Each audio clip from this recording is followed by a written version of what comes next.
Vítejte všichni, kteří nás sledujete. Toto je 126. webinář, který se vysílá ve facebookové skupině Fórum Zlatá mince. Jeho tématem jsou finanční pojmy, kterým většina lidí nerozumí a proto ztrácí peníze. Mluvit budu s hosty, kterými jsou Jana Valkučáková, ředitel pro úvěry, leasing a pojištění ve firmě Centrum pojištění. Vítej. Dobrý večer želám. Martina Nádaská, lektorka kurzu finanční gramotnosti. Vítej. Dobrý večer, ďakujem za privítanie. A nakonec jediný muž mimo mě, Miron Zelina, podpredseda výkonného výboru Asociace obchodníků s cennými papírmi. Vítej. Dobrý večer. Abychom na začátek měli trochu dynamiku, tak položím vám otázku, jaké 3 pojmy každý z vás v oblasti financí považujete na Slovensku za nejvíc problematické. Nejdřív si povíme, nejdřív uvedete pojmy, potom si k něm řekneme víc a následně se podíváme ještě na další pojmy, které jste v prvním kole neuvedli. Takže, Jana, začínáš. Které 3 pojmy z oblasti financí považuješ na Slovensku za nejvíc problematické? Tak z hľadiska úverov ja môžem povedať, že klienti si často mýlia úrokovú sadzbu, ročnú percentuálnu mieru nákladov a s tým súvisiaci samozrejme podpoistenie nehnuteľnosti. Pretože tie pojmy úroková sadzba a ročná percentuálna miera sadzba sa vyjadrujú v percentách, sú si podobné, ale sú to 2 odlišné pojmy. Doplníš nějakou osobní zkušenost nebo zážitek? Môžem doplniť v podstate uvedená úroková sadzba pri úvere a ďalšie, teda, ktorá je uvádzaná v percente a ďalšia sadzba, ktorá bola uvedená, čo bola ročná percentuálna miera nákladov, tiež v percentách. A klient si myslel, že teda po skončení fixácie úrokovej sadzby, že teda to bude maximálna úroková sadzba, ktorú bude mať po ukončení fixácie úrokovej sadzby. Takže áno, bolo to také úsmevné, ale klientovi som to vysvetlila, takže úplne v poriadku to zobralo. Dobře, Martina? Ja sa najčastejšie stretávam na svojich kurzoch, že vysvetľujem veľmi dlho a veľa hodín tomu venujem. A to sú pojmy rizikové životné poistenie, potom investície do podielových fondov a neregulovaná investícia. Mhm. Máš k tomu taky nějaký osobní zážitek nebo zkušenost? Teda zkušenost určitě zážitek. Jeden taký veľmi pekný, ktorý hovorí o dôležitosti rizikového životného poistenia. Ja som to vysvetľovala na jednom kurze a s jednou pani tak akože tak vehementnejšie sme sa o tom bavili, pretože teda bolo to o tom, že chcem si to uzavrieť, nechcem a potrebujem to, je to drahé, asi to nechcem, asi to odložím a nechali sme to tak, ani neviem potom, že či sa tomu venovala alebo nie. No a o mesiac som mala telefonát, že dalo by sa uzavrieť aj teraz to rizikové životné poistenie. Vravím, že pravdepodobne áno, že a čo ste sa tak rozhodli? No som v nemocnici. Takže to už nie je čas premýšľať nad takýmito vecami. Mhm. Miron? Dobre, tak ja by som dal tieto 3 pojmy. Výnos, riziko, investičný horizont. No a ten príklad, samozrejme, že potom si to rozoberieme podrobnejšie, ale veľmi často sa v tej tvojej skupine Fórum Zlatá minca objavuje otázka typu, že mám 50 alebo 70 tisíc na obdobie 1 roka. To je vlastne ilustrácia toho investičného horizontu. A čo s tým? Hej? A teraz tam radia ľudia, je tam 50 komentárov a je to od akcií cez bitcoiny až po neviem čo všetko ostatné. A priam treba povedať, že pri takom krátkom investičnom horizonte sú to úplne vhodné produkty. Hej? Jednoducho, ak mám nárok peniaze, tak väčšina toho odpadne a neskôr si povieme, že prečo. Martina, a ty tvé 3 pojmy, můžeš k ním říct si víc, ke každému jednomu postupně, že co to vlastně je a proč je to tak důležité? OK, začneme teda rizikovým životným poistením v tomto poradí, ako som to aj spomenula. Na Slovensku si to často mýlime práve s niečím, na čo sme tu boli zvyknutí od 80. až 90. rokov, s kapitálovým životným poistením. Možno si spomeniete práve ľudia narodení v týchto rokoch, že mami vám založili takéto poistenie na to, že v dospelosti z toho dostanete nejaké peniaze, ktoré vám na ten štart do dospelosti pomôžu a potom ste dostali nejakých 1000 eur.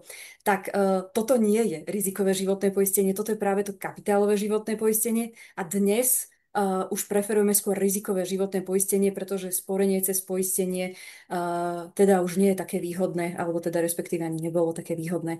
Rizikové životné poistenie je teraz spojené so slovíčkom riziko, takže kryjeme rizika. Rizikové životné poistenie má teda slúžiť na ochranu nášho zdravia, nášho života.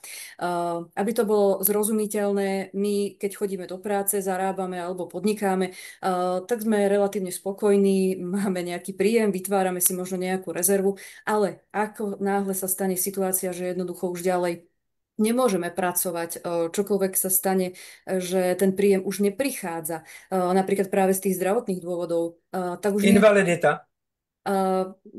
trvalý následok úrazu. Vôbec to nemusí byť rovno smrť. Môžem prežiť. Možno, že niekedy ešte horšie, že prežijem, pretože jednoducho naozaj tie starosti potrebujem znášať práve s tým zlým zdravotným stavom.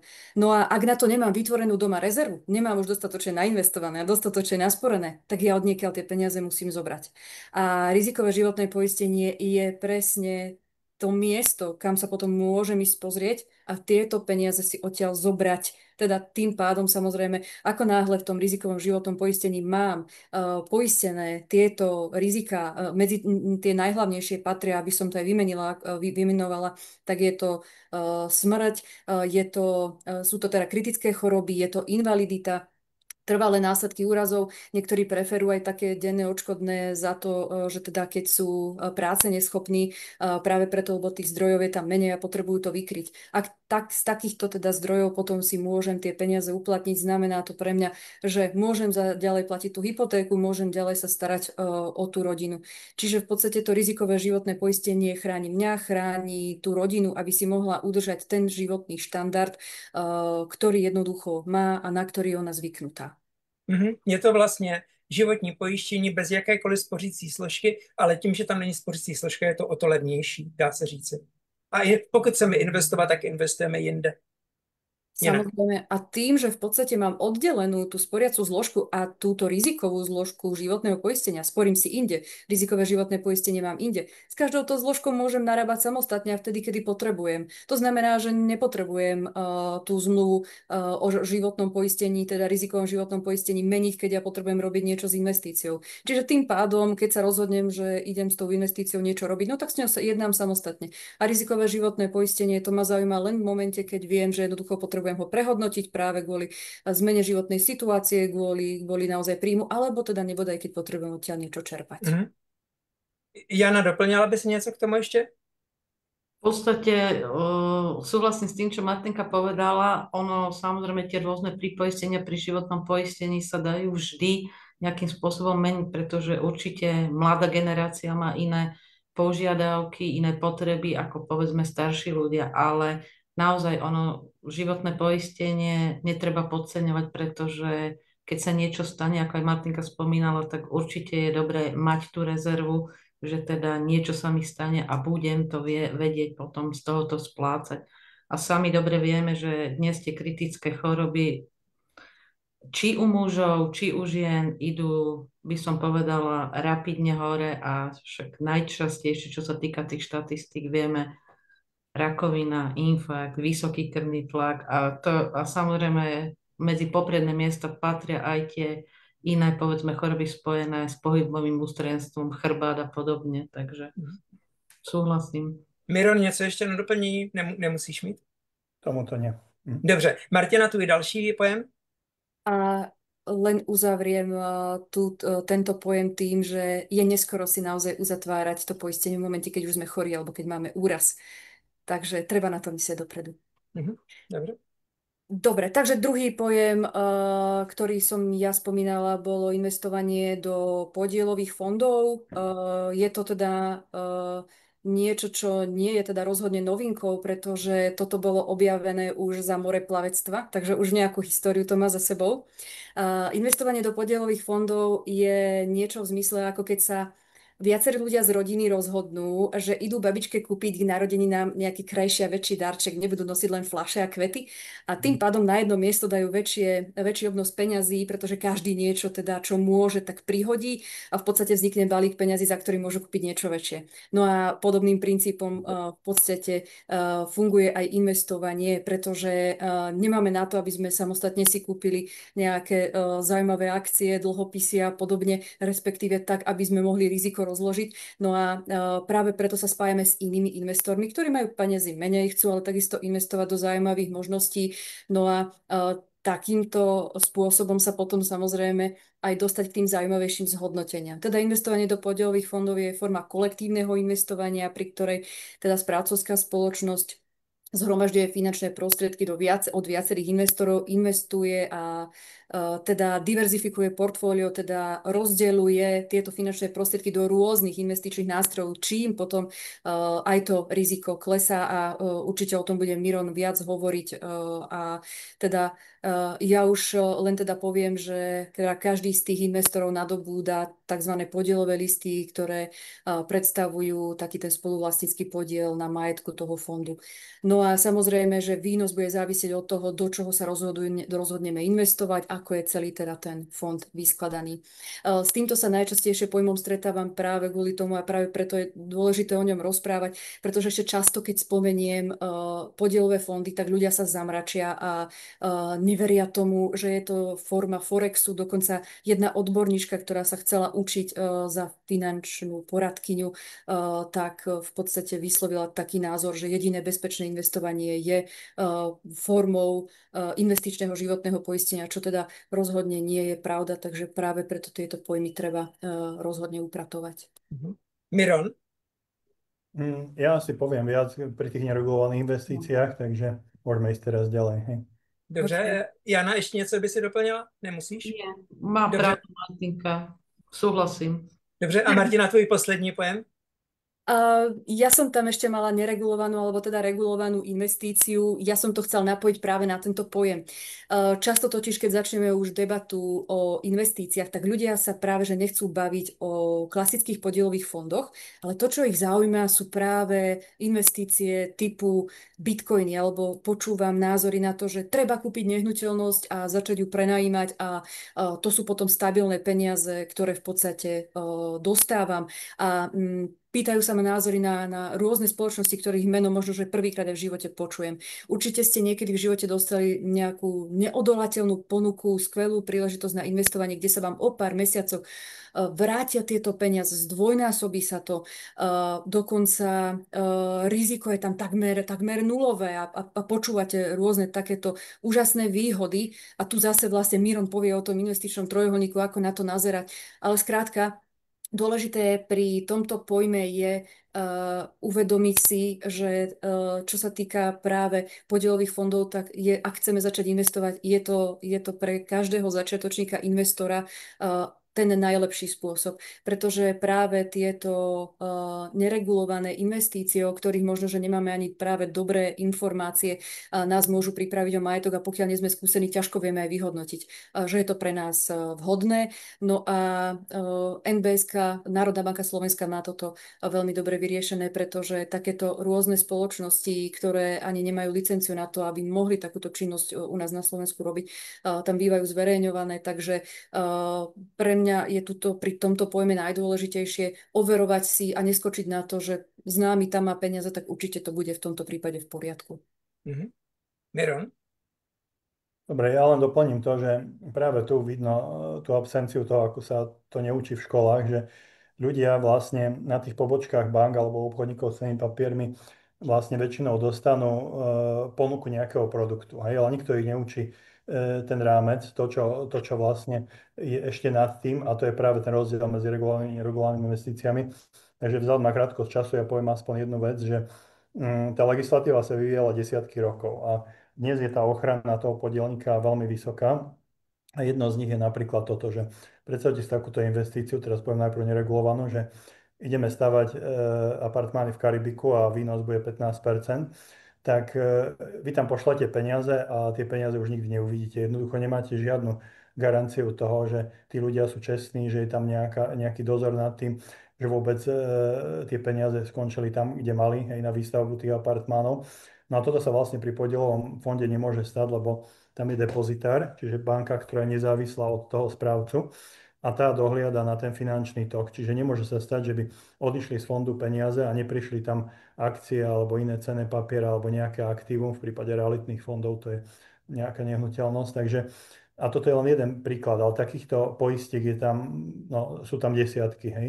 Ale toto vlastne pri tom predaji produktov až tak sa neučí, hej.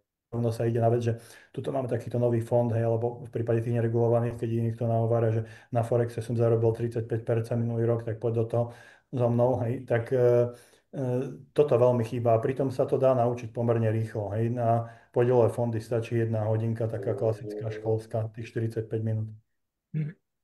Takže to by sa dalo o tom rozprávať dlho, ale tak akože na ilustráciu, že chcem, aby ľuďom ostalo v hlavách, že tie riziká, ktoré sú pri tých neregulovaných investíciách, sú obrovské, rozsiahle a často si ich ani nevedia domyslieť. Napríklad legislatíva tej krajiny, kde sa daný projekt uskutočňuje, alebo to, že či tí ľudia sú čestní, ktorí to ponúkajú a nezdrhnú s tými peniazmi. Vy tam žiadnu takúto poistku nemáte. Nie je tam žiadna garančná schéma, konec koncov, či ani fond ochrany vkladov, ani garančný fond investícií tam nefunguje. Takže to sú len niektoré akože z príkladov a keď si toto ľudia uvedomia, minimálne to, že teda ich trochu postrašíme, tak aspoň sa nad tým zamyslia, že pozor, že do tých neregulovaných naozaj veľmi opatrne alebo radšej vôbec, keď tomu nerozumiem.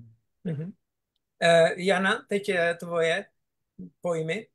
No, ja zase zastávam taký názor, že všetko, čo mi za krátky čas má priniesť úžasný výnos, tak to je podozrivé. A faktom je, že na to sú náchylní, ako žiaľ Bohu je to tak, hlavne teda mladí ľudia, lebo ty si povedia, chcem rýchle zbohatnúť. A nikto si nepreverí, ako aj Mirana hovorila, alebo aj Martinka, že v podstate, čo je za tým. Krajina, ktorá je v podstate na druhej strane zemegule a v podstate vymožiteľnosť práva a podobne. A potom sú veľmi nešťastní, že Ježiš Maria, dal som tam XY peňazí, teda eur, a ja nemám z toho nič. Vy si to neviete nikde skontrolovať, nemáte na to žiaden dosah a navyše aj legislatíva v rámci teda Slovenska je proste nevymožiteľná, čo sa týka teda takýchto neregulovaných investícií. Takže dobre, že sa o tom hovorí nahlas. A teď k těm tvým 3 bodům. Tak ja mám... Úroková sazba, RPMN pod poistením. Čo sa týka úrokovej sázby, ešte som sa nestretla s klientom počas svojho pôsobenia, že by mi nepovedal, ja chcem najnižšiu sázbu, lebo budem najmenej platiť a chcem ju na celú dobu splácania úveru. Ono si treba uvedomiť, že každá úroková sadzba sa z niečoho skladá a tá úroková sadzba sa častokrát zamieňa s pojmom tá ročná percentuálna miera nákladov, ako som už spomínala. Neboli RPMN, aby sme to skrátili. Áno. Úroková sadzba je v podstate, predstavme si, aby to pochopili všetci, že požičam si od banky nejaké peniažky, tá banka mi ich požičia, ale niečo za to chce. A to niečo, čo za to chce, je nejaká odmena. Tá odmena je niečo navyše a vždy je vyjadrená v percentuálnom vyjadrení. Vždy za tou sadzbou sa uvádza tzv. Per annum, čiže P.A., pretože je to na ročnej báze a vždy majú banky aj povinnosť uvádzať teda na akú dobu je tá úroková sadzba fixovaná. Určite v histórii sme sa stretli so sadzbami, ktoré sa nazývali variabilné alebo premenlivé a zvlášť pri hypotékach sú to v podstate, alebo pri dlhodobých úveroch na bývanie, sú to sadzby, ktoré sú fixované na určitú dobu, to znamená 3, 5, 10 ročnú lehotu, alebo teda dobu. Samozrejme, každý klient musí rátať s tým, že po skončení teda toho obdobia, na ktoré mám tú úrokovú sadzbu fixovanú, podľa aktuálnych podmienok na trhu, vývoju inflácie a podobne, bude mať tú sadzbu novú. Historicky, keď sa vrátime sadzby pod 1%, to je najčastejšia otázka. Pani Valkučeková, kedy budeme mať zase sadzby pod 1%? Áno, tí, čo si zafixovali v 2021, kedy sadzby sme mali pod 1%, tak áno, na 10-ročné fixácie dneska v podstate majú úsmev na tvári, pretože majú na dlhé obdobie v podstate mesačnú splátku zafixovanú a vedia narábať so svojím finančným rozpočtom. Samozrejme, že tie sadzby historicky, keď ja som začínala, boli úplne na inej úrovni, ako sú teraz. Tá priemerná sadzba sa niekde pohybuje 3,5%. A veľmi častá otázka, kedy pôjdu úrokové sadzby dolu. Kryštálová gula, na to sa nedá odpovedať, lebo naozaj na to neexistuje jednoznačná odpoveď. To závisí od viacerých faktorov a či sa dostaneme na úroveň po 3 alebo 3%, tak to uvidíme historicky ešte, teda historicky myslím v tomto roku, pretože nás čaká ešte ďalšia úprava úrokových sadzieb zo strany Európskej centrálnej banky. Samozrejme, najlacnejšia úroková sadzba alebo najnižšia odporúčaná fixácia, samozrejme 5 rokov, s tým sa často stretávame, ale každý, kto si chce úver zobrať, alebo teda plánuje s úverom, tak je najdôležitejším takým atribútom pozerať sa na ročnú percentuálnu mieru nákladov. Toto je pojem, možno, že zo 100 klientov, keď sa ma dvaja na ňo opýtajú, je zázrak, pretože ročná percentuálna miera nákladov hovorí každému, kto si teda úver berie, vlastne o akú časť teda preplatím alebo teda zaplatím navyše banke za požičané peniaze. A ono nie je to, že je to len úroková sadzba. Do ročnej percentuálnej miery nákladov, aby sme to všetci lepšie pochopili, samozrejme spadajú všetky náklady súvisiace s úverom. To znamená, že ak porovnávam treba rovnaký produkt, to znamená hypotéku z rôznych inštitúcií v rovnakom objeme, vymyslím si 100 000, rovnakou lehotou splatnosti 30 rokov, tak samozrejme úroková sadzba, ak by bola aj rovnaká pri všetkých ponukách, tak sa mi môže líšiť práve tou ročnou percentuálnou mierou nákladov, alebo ak chceme RPMN, pretože do týchto poplatkov, okrem toho, že tam teda vstupuje poplatok za spracovanie úveru, ktorý má každá finančná inštitúcia iný, lehota splácania mi tam vstupuje, úroková sadzba, ktorú teda mám, ktorá sa odvíja samozrejme aj od toho, ako je ten klient vyhodnotený, čomu sa hovorí, že bonita v konkrétnej banke. Môže tam byť poplatok za poistenie schopnosti splácať úver, čo teda banky klientom ponúkajú. Pri hypotékach samozrejme to poplatok za poistenie nehnuteľnosti, správa na katastri a podobne. Ako treba vždy porovnávať tieto v podstate percentuálne vyjadrenia, aj keď hovorím, je to v percentách vyjadrené, tiež je tam na ročnej báze a často si to klienti zamieňajú, takže ja vždy klientom vysvetľujem, že áno, ak teda ideme do úveru, treba si porovnať ročnú percentuálnu mieru nákladov, aby sme vedeli, že samozrejme, okoľko ten úver bude pre toho konkrétneho klienta drahší. A samozrejme, ročná percentuálna miera nákladov sa aj mení teda v priebehu toho splácania úveru, pretože buď sa mi zmení úroková sadzba, alebo teda keď budem riešiť akékoľvek zmeny s úverom, takže treba si uvedomiť, že je to vždy vyjadrenie na ročnej, teda tej percentuálnej báze, čiže na jednom roku ako per annum z latinského PA. Čo sa týka toho ďalšieho pojmu. Ještě bych se zeptal Martina a doplnila bys něco k tomuto, co říkala Jana? Ja len to, že je to veľmi zásadný pojem, keď si to Janka rozprávala, ja som si spomínala, že ja som videla zmluvu, na ktorej bol takmer 9% rozdiel medzi úrokovou sadzbou per annum a medzi RPMN a ten dotyčný človek sa ma pýtal, že vysvetlite mi, ako je možné, že som do toho už vložil toľko peňazí a z istiny neodišlo skoro nič. No, vysvetlenie je práve v týchto pojmoch. Presne, áno. Lebo hovorím, jedine, čo klienta zaujíma, je najnižšia sadzba a viac ho nezaujíma. Mělo by ho zajímat RPMN. Áno, je to najdôležitejší ukazovateľ pri každom úvere, či sa už bavíme o spotrebnom úvere alebo hypotéke na dlhé obdobie, takže áno. Mironi, něco, co by si k tomuto tématu doplnil? Tomuto nie. Dobře. A Jana, tvoj poslední pojem? A samozrejme s hypotékou, alebo teda s úverom súvisí aj teda poistenie nehnuteľnosti. Ja zhodou okolností som čítala veľmi zaujímavý článok, že vlastne čo to znamená podpoistenie nehnuteľnosti. Veľmi jednoduché vysvetlenie, že v podstate moja poistná suma, ak vôbec mám uzavreté poistenie na nehnuteľnosť, tak v podstate je nastavená nižšie, ako je skutočná hodnota môjho bytu alebo rodinného domu.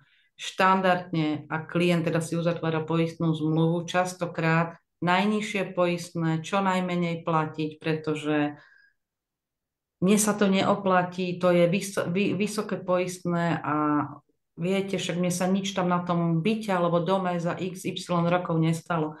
No treba si uvedomiť, že ak mám poistnú zmluvu z roku 2015 alebo z roku 2020, tak samozrejme vývoj cien nehnuteľností išiel hore, menili sa samozrejme cena stavebných, teraz materiálov, inflácia a podobne. A tu je veľké riziko, že keď príde k poistnej udalosti, ako nedávno sme mali možnosť zase zažiť, žiaľ Bohu zase na východe, júlové lejaky, krúpy a podobne, tak koľko nehnuteľností nebolo poistených alebo bolo podpoistených. A tu je veľké riziko, že v podstate, aj keď mi poisťovňa, aj keď mám podpoistenú nehnuteľnosť, vyplatí čokoľvek, ale vyplatí mi vždy len pomernú časť, lebo to počíta oproti teda aktuálnej hodnote, ktorú, alebo respektíve sume, ktorú mám aj teda súvisiacu s nehnuteľnosťou. Ono treba si uvedomiť, že správne nastaviť poistnú sumu nie je žiadna veda, ale klientom vždy vysvetľujem, že ak je to byt, tak sa bavíme o tom, že aká je trhová hodnota v podobnej lokalite, teda za čo by som to kúpila v súčasnej dobe a podobne. Pri rodinných domoch je to trošku iné, lebo tam musíme zohľadňovať, za akú cenu by som to vedela postaviť, ak by sa niečo stalo v danej lokalite, podobný pozemok a tak ďalej. Ale treba aj pri rozostávaných nehnuteľnostiach, hlavne pri rodinných domoch, tak tam v podstate vždy je treba zohľadniť to, aká cena bude po kolaudácii, po dostávaní toho domu. Častokrát klienti neriešia ani to, že ak mám treba poistenú domácnosť, že čo to je. Ako áno, musím mať poistenú domácnosť, lebo mám cenné veci, mám balkón, mám loďiu, mám pivnicu, mám nebytové priestory, to všetko súvisí teda s poistením tej nehnuteľnosti, vrátené teda aj poistenia domácnosti, aby som nebola potom prekvapená, keď sa mi niečo stane skrát, alebo vytopí ma niekto a podobne, alebo ja niečo spotrubím a podobne sa mi stane v byte. A takým ďalším fenoménom to je v podstate správne nastaviť poistenie zodpovednosti, lebo v poistných sumách, samozrejme, alebo teda v poistných zmluvách, tak malo by byť zohľadené aj poistenie z toho, že vlastním tú nehnuteľnosť a že spôsobím nejakú škodu, alebo členovia domácnosti spôsobia nejakú škodu. A správne nastavené poistné, samozrejme, zase mi dáva, tak ako Martinka hovorila, do budúcna tú istotu, že keď sa niečo stane, tak to nebude mať v podstate záťaž na môj finančný rozpočet, ale že mi naozaj poisťovňa vráti, alebo respektíve bude plniť, volá sa to poistné plnenie, aby som si mohol samozrejme, alebo mohla opraviť tú nehnuteľnosť, alebo nahradiť ju samozrejme podobnou nehnuteľnosťou. OK. Okay. Já bych jen do toho doplnil, že vlastně proč mluvíš o pojištění zodpovědnosti pro lidi, kteří to sledují a nejsou specialisté. Vlastně pojištění zodpovědnosti je součástí pojištění nehnuteľností. Čili proto to takto zmiňuješ v takovéto souvislosti. Můžu se ptat, Martine, jestli by si k tomuto něco doplnila? Janka, všímaš si taký fenomén, ktorý nastal po tom, čo sa prestali riešiť 100% teda LTV, teda to znamená, že už nemôžem na 100 000 nehnuteľnosť dostať 100 000 úver. Ľudia teda dostanú 70-80 tisíc a poistenie nehnuteľnosti je potom práve na tú sumu, ktorú si zobrali ako hypotéku a nie na hodnotu nehnuteľnosti. Čiže v podstate ako keby teda vedome a dobrovoľne si ukrajujú z toho poistenia to, čo netreba. Iba poistujem tú nehnuteľnosť iba preto, že to žiada banka. Ja by som naozaj možno bola zvedavá, že kto by si dal poistiť nehnuteľnosť, ak by tam do toho tá banka nevstupovala, lebo si myslím, že by to bol oveľa nižší počet ľudí, ktorí by mali nehnuteľnosť poistenú. Takže možno ešte vďaka tomu, že majú vôbec tie hypotéky, tak vôbec nejaké poistenie majú na svoje nehnuteľnosti. Áno, s tým sa dá súhlasiť, pretože tak, ako som povedala, väčšinou všetci vyhľadávajú najlacnejšie poistenie. A v podstate pre mňa je tiež nepochopiteľné, úplne príklad z praxe, klient si zobral úver vo výške treba 150 000, ale nehnuteľnosť bola samozrejme ďaleko vyššia. Čo sa týkalo hodnoty, mali sme aj znalecký posudok, ale klient nechcel ani za nič počuť, že samozrejme poďme na teda hodnotu tej nehnuteľnosti, lebo sme mali, hovorím, znalecký posudok. A keď som sa ho pýtala, že keď sa mu niečo stane a podobne, veď tu nemôže byť výchrica, veď tu nemôžu byť ani záplavy, že my sa nenachádzame teda v takej lokalite. Ale ako sa hovorí, nikdy nehovor nikdy, samozrejme. A naozaj, ale sú zase aj na druhej strane klienti, ktorí tiež krásny príklad z praxe. Zrovna sme riešili minulý týždeň, že išli sme refinancovať úver a samozrejme klient predložil mi, ako mal poistku a ja som hovorila, že ale veď vy máte podpoistenú nehnuteľnosť, lebo od roku 2015 sa to neriešilo, tak som mu vysvetlila, že s čím sa to spája. Mali sme takisto znalecký posudok, mali sme tú hodnotu ďaleko, ďaleko vyššiu. A samozrejme ten klient úplne v poriadku akceptoval, že keby sa niečo stalo, že samozrejme, že teda aj domácnosť, aj teda tú zodpovednosť, lebo samozrejme máme tam čokoľvek. Ale faktom je, že ten trend je taký, že chcem ušetriť. Mňa to vtedy väčšinou tak ako, ani nie, že prekvapí, alebo zaboli, nemám teraz na to správny výraz, ale keď som ochotný zaplatiť za auto 1 000 eur poistné, ale nie som ochotný zaplatiť za svoju nehnuteľnosť, pretože je to môj asi podľa mňa najhodnotnejší majetok, ktorý mám a ktorý nadobudnem a musím sa o neho starať, tak je to pre mňa vždy také, by som povedala, prekvapujúce až zarážajúce, že nechcem do toho investovať. No, protože dům nejezdí, to může být tím. Áno. Já bych ještě jenom doplnil, podpojistění se může vyskytnout nejenom u nemovitosti, ale třeba u životního pojištění.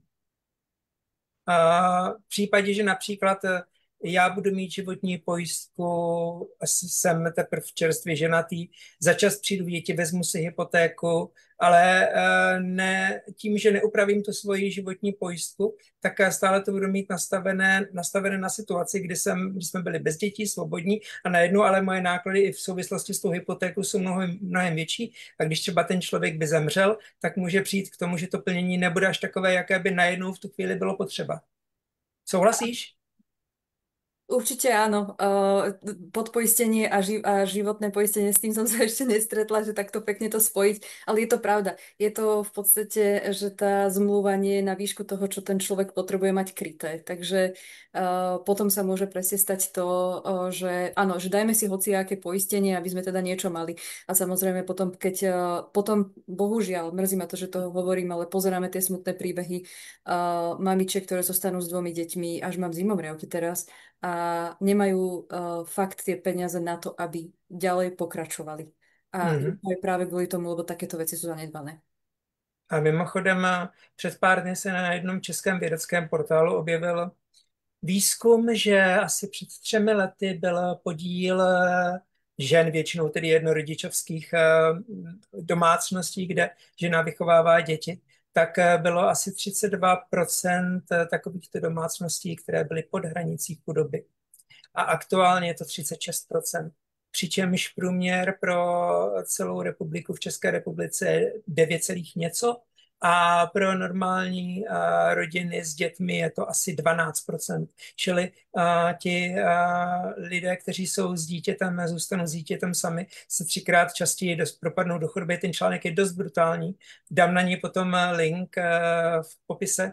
A popisuje i to, že potom ženy řeší, že budou jíst méně, aby ty děti mohly jíst víc a tak dále. Dobře, nechcete to poslouchat. Miron, ty jsi se teď dlouho nedostal ke slovu. Já ještě doplním. Mezi tím komentář Radoslav Mihok píše, že NBS je v rámci činnosti neregulovaných subjektů totálně bezzubá, oznámení nestačí. A ještě má poznámku, že co se týká bezpečnosti investování přes podílové fondy, připomenu VIOFy. Jestli na to chceš reagovat, ale potom řekni vysvětli ty svoje 3 pojmy, prosím. Na to zareagujem, ak môžem. Môžeš? Jednak je to staršia záležitosť, podľa mňa je to tak 20 rokov, viem o tej kauze. A samozrejme, že to riziko úplne vylúčiť nemôžete, hej.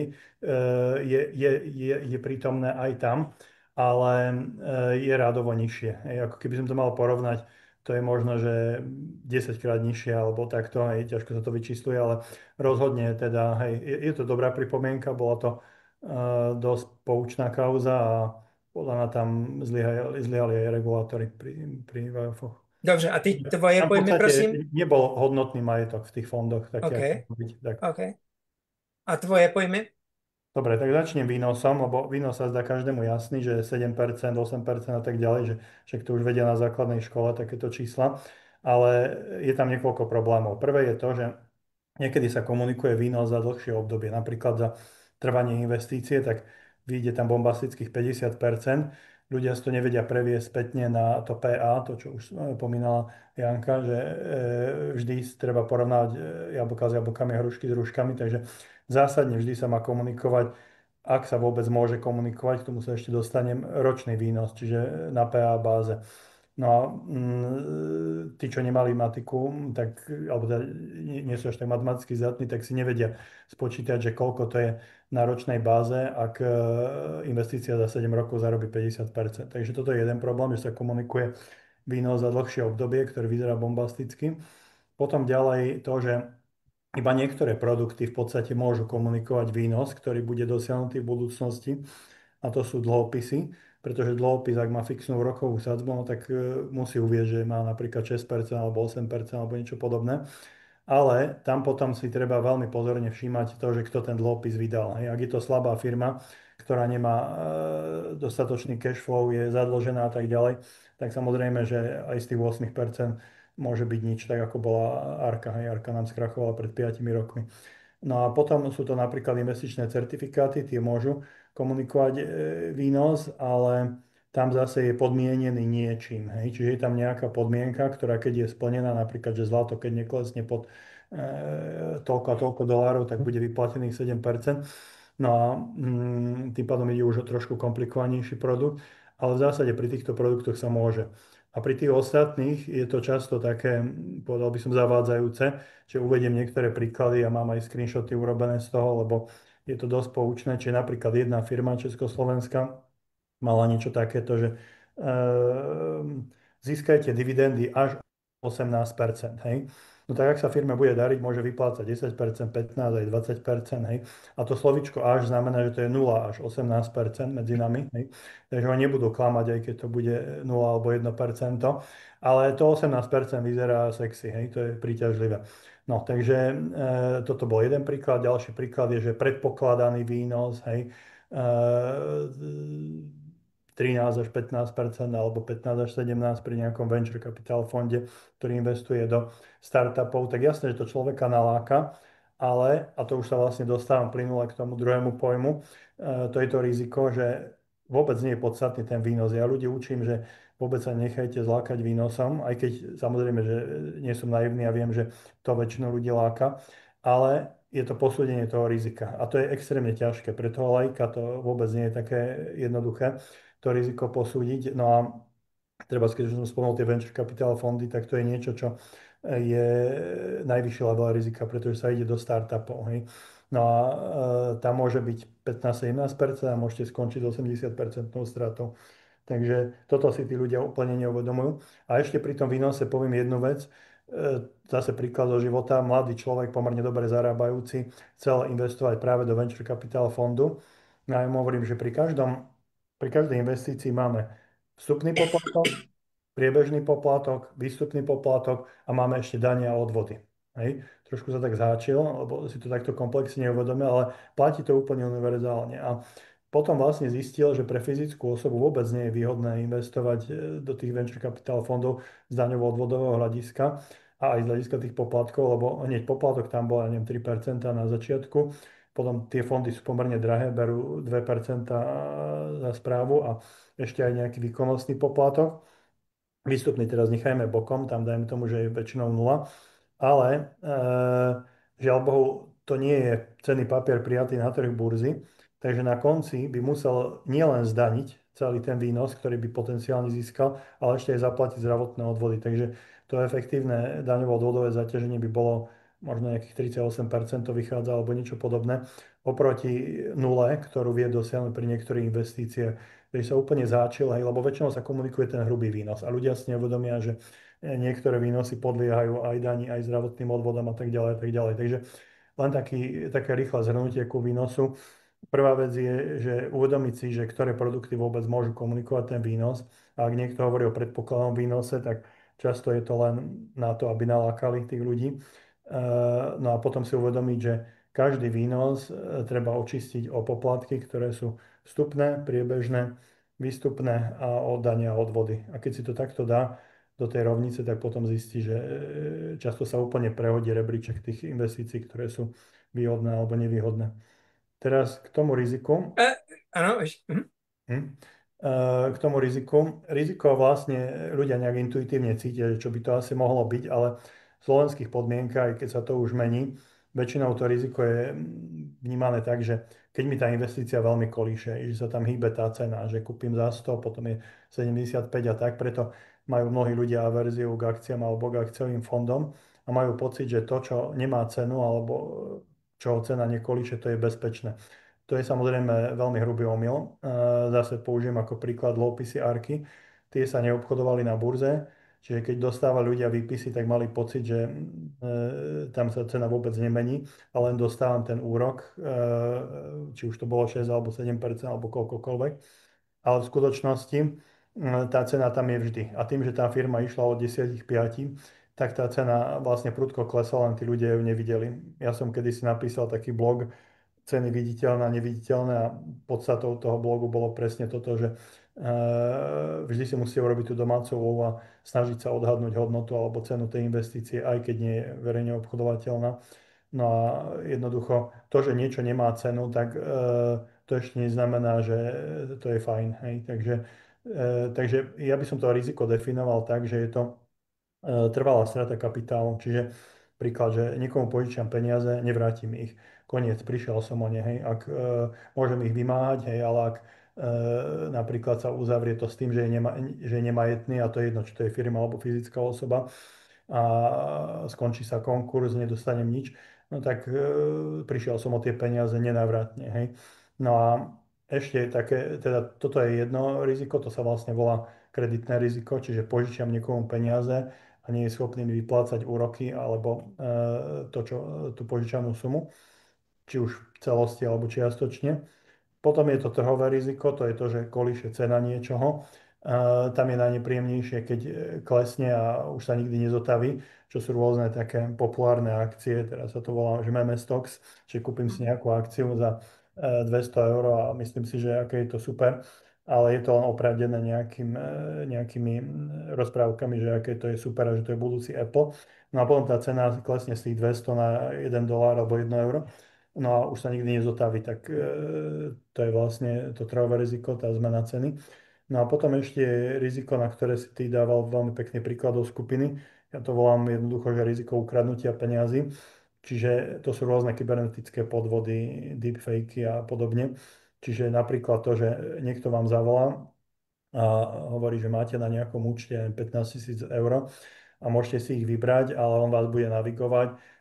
Musíte si nainštalovať nejaký software, ten software vám odsleduje všetky heslá, nabúra sa vám do počítača a v podstate vybieli účet, alebo v tom tvojom príklade zobral si pôžičky, myslím, 3, ten človek bez toho, aby o tom vedel, takže no, je to smutný príbeh mimochodom, hej, ale žiaľ takýchto je dosť veľa a obávam sa, že budú pribúdať aj tým, ako tá umelá inteligencia pokročila, čiže dnes viete napodobniť hlas známych ľudí, viete dať tam video, kde vyzerajú dôveryhodne, takže toto je samostatná kategória, ktorú ja nazývam, že de facto tie peniaze ukradnú a vy v dobrej viere robíte niečo, čo si myslíte, že vedie k tomu želanému výsledku a medzi tým, aby bielia účet. No a tretí pojem bol... Třetí pojem, já teď přeruším. Ještě jedna otázka. Zeptám se dámy, co by doplnili, pokud by doplnili, ale ještě předtím nedávno ve skupině se objevil, jeden člověk se ptal, že má nabídku z banky na investiční produkt, který komunikoval garantované vrátění vkladu. Považuješ něco takového ty za výhodné stručně, protože je poznámka, nevypadá to, ale už mluvíme skoro 3/4 hodiny. Áno, skúsim stručne. Ja som aj reagoval na ten príspevok, tak presne som sa mu snažil vysvetliť jednak to, že a na to môže byť osobitný webinár, že garantované produkty väčšinou nie sú v skutočnosti garantované. Vysvetlím prečo. Lebo máme nejakú infláciu, máme nejaké alternatívne produkty, ktoré majú porovnateľné riziko, napríklad terminálne vklady. Čiže zjednodušene, keď dám niekde 100 000 a urobím to na obyčajnom termíňaku, tak po 5 rokoch, to bol myslím 5-ročný produkt, budem mať vlastne pri ochrane vkladov 111 000, vymyslím si, hej, aj po zdanení a po tom, ako mi pripíšu úroky. Takže vlastne, ak niekto garantuje tú investovanú sumu 100 000, tak poprvé si treba uvedomiť, že to vždy len čiastočná garancia, lebo oproti tomu mám investíciu, ktorá môže priniesť 111 000 pri porovnateľnom riziku. Takže to je prvá poznámka. A druhá poznámka je, že takisto nenapísal nič o vstupných poplatkoch, o priebežných, o výstupných. A ten produkt bol hodne komplikovaný, tento konkrétny. Tam boli tie podkladové aktíva boli založené na futures, čo bežný človek, trúfam si povedať, 99%, 99,9% ľudí ani netuší, čo to je. Takže radšej do takéhoto produktu neísť, kde vlastne vôbec neviem tie moje výnosové šance. Hej. Možno je lepšia kombinácia dlhopisu a ETF akciového, kde ten dlhopis bude plniť funkciu tej garancie a to ETF tej výnosovej zložky. Takže môže sa to aj takto nahrať. A je to oveľa lacnejšie. Tieto produkty sú zvyčajne drahé. Dobře, dámy, doplnili byste něco k Mironovi a poprosím teď už všichni stručně. Máme posledních 13 minut. Ja by som len potvrdila to, čo Miron hovorí, lebo nechcem teraz hovoriť, že čo máte v živote je jedine garantované, ale naozaj väčšinou málo kedy to vedia klientovi podrobne vysvetliť, aké sú tam rizika a čo môže stratiť. Takže Miron to veľmi pekne povedal aj zhrnul. Ja s tým môžem len súhlasiť. Dobře, Martina? Mňa len napadlo, že začiatkom roka sme mali kurz, ktorý sa zameriaval na to, aby sme dôchodcov naučili odmietať takéto úžasné ponuky, ale myslím si, že asi by to bolo vhodné pre širokú verejnosť. Asi len toľko, čo mi išlo hlavou. Ďakujem. Dobře, takže Miron, teď už prosím vysvetli investičný horizont. Áno, investičný horizont, stručne povedané, je doba, na ktorú môžem investovať, alebo na ktorú zamýšľam investovať danú čiastku peňazí. Dobrý príklad bol ten, čo už som uvádzal na začiatku, čiže niekto má zaplatiť poslednú splátku za byt, ktorý mu stavajú, kúpil novostavbu a ostáva mu zaplatiť 70 000 a v danej chvíli má 60 000, lenže tá splátka bude v auguste 2026. Takže tak, ako už som povedal, ten investičný horizont významne vplýva na to, aké nástroje môžem vybrať a aj na výnosové šance. Väčšinou platí, že čím je kratší ten investičný horizont, tým môžem rátať s menším výnosom.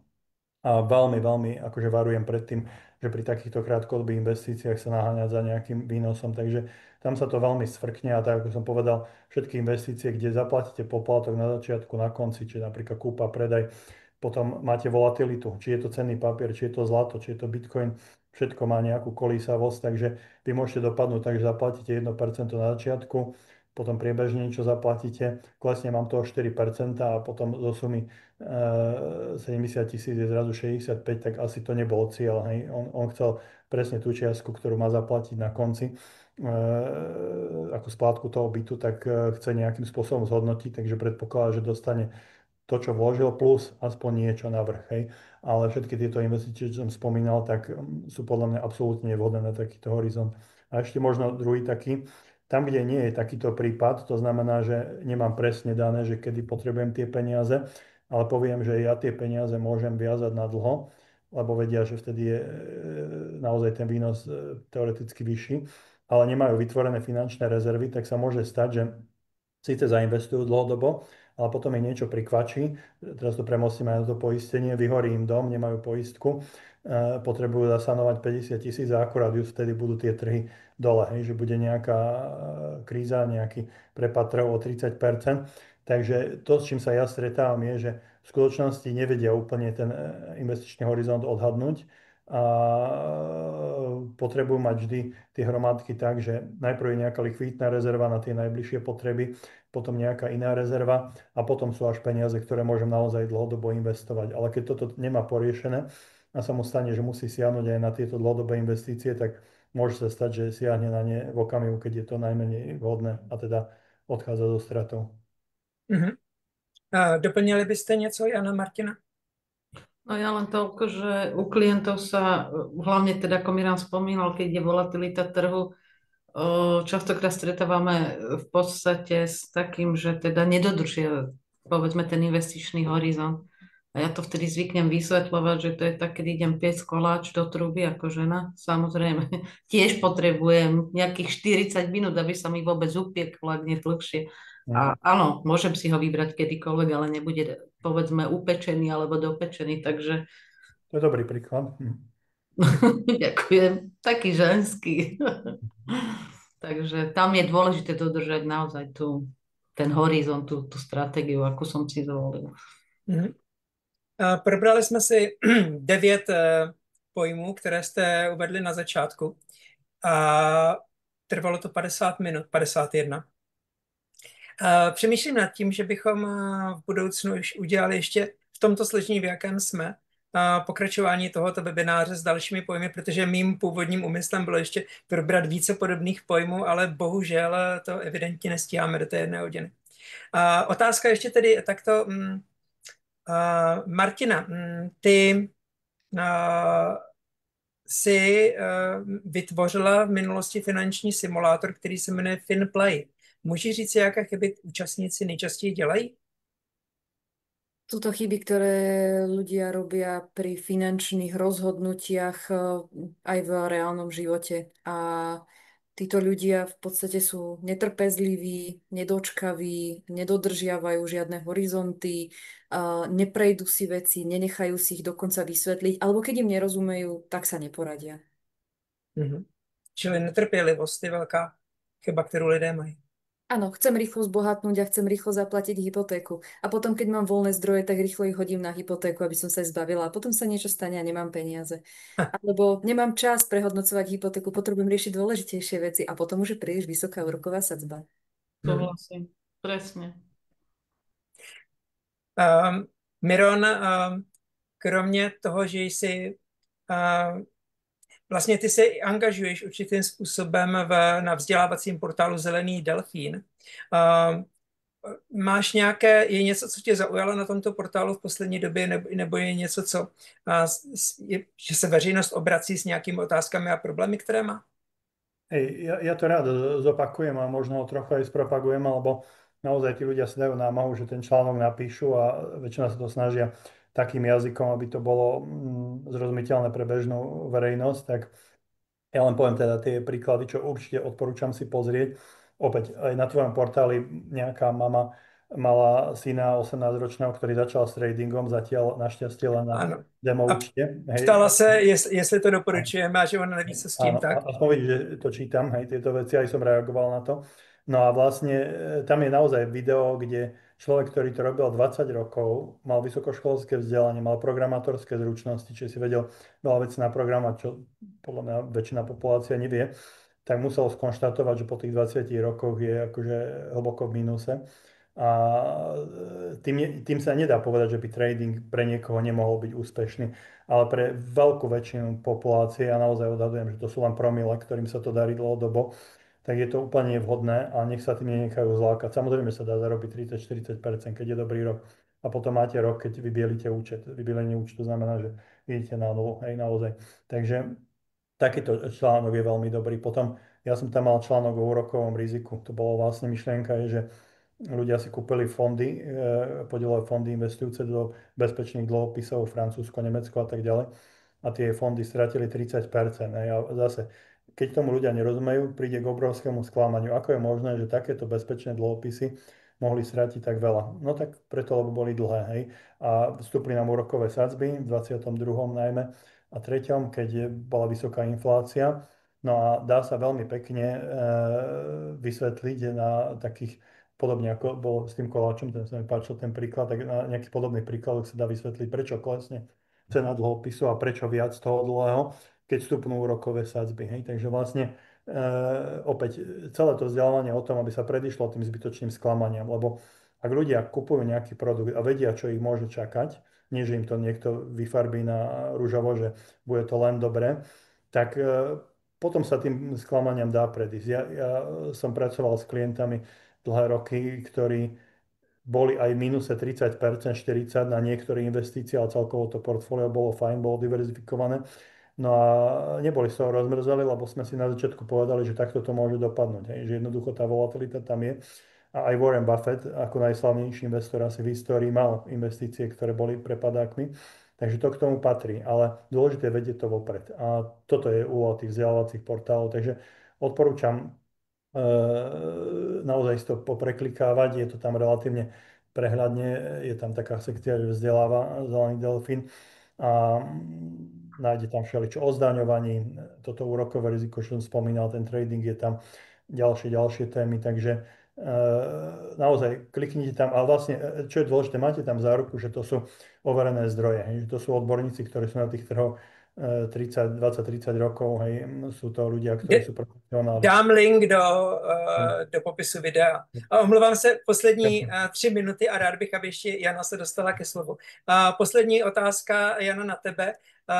Jaké ještě pojmy by si chtěla případně v dalším webináři projít, které považuješ za důležité a kterým veřejnost nerozumí? Napríklad taký častý pojem IPIT.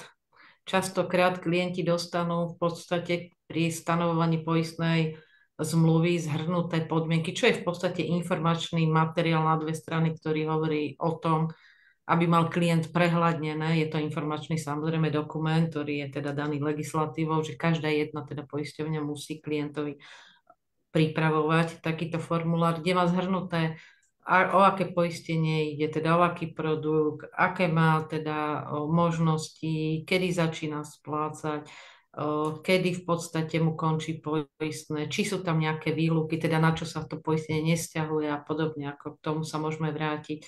Samozrejme, a čo sa týka úverov, tam je tých otázok strašne veľa, to si môžeme dohodnúť na ďalší, ako je nastaviť. Aj keď mám kopec iných úverov a môžem to skonsolidovať do jedného, čo je pre mňa najvýhodnejšie, takže áno. Dobře, s tímto bychom se tedy mohli rozloučit. Já doufám, že se nám podaří zesouladit a v blízké době odvysílat druhý díl tohoto tématu.